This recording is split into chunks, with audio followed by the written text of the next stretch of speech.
అప్పుడు ఏమన్నాడు కేసీఆర్ గారు అప్పుడే చెప్పింది ఈ రేవంత్ రెడ్డి వస్తే రైతు బంధుకు ఎగనామం పెడతాడు, కోతలు పెడతాడు, కాంగ్రెస్ మోసం చేస్తుంది అని కేసీఆర్ గారు ఆ రోజే చెప్పింది.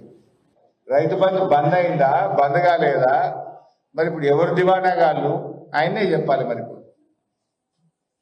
ఆ రోజు కేసీఆర్ చెప్పింది అది నిజమైంది. వానకాలం ఎగబెట్టిండు, యాసంగికి ఎప్పుడు ఇస్తాడో, ఎంత ఇస్తాడో, ఎవరికి ఇస్తాడో ఇంకా చెప్పే పరిస్థితే లేదు.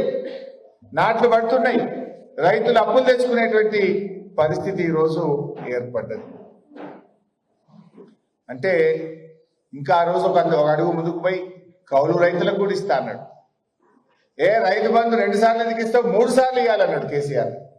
మరి ఈ 3 సార్లు నేను ఎవరో తట్టు 3 పంటలు పండించే రైతులు కూడా ఉన్నారు. ఈ 3 సార్లు మరి ఆ రోజేమో కేసీఆర్ 2 సార్లే ఇస్తుండు, 3 సార్లు రైతు బంధు ఇవ్వాలన్నాడు. ఇప్పుడు ఒకసారికి ఎగబెట్టినావు కదా. కౌలు రైతులకు కూడా ఇస్తా అన్నాడు. ఇప్పుడు వ్యవసాయ మంత్రి అడిగితే మాకు సంబంధం లేదు, అది రైతు కౌలు రైతు చూసుకోవాలన్నాడు.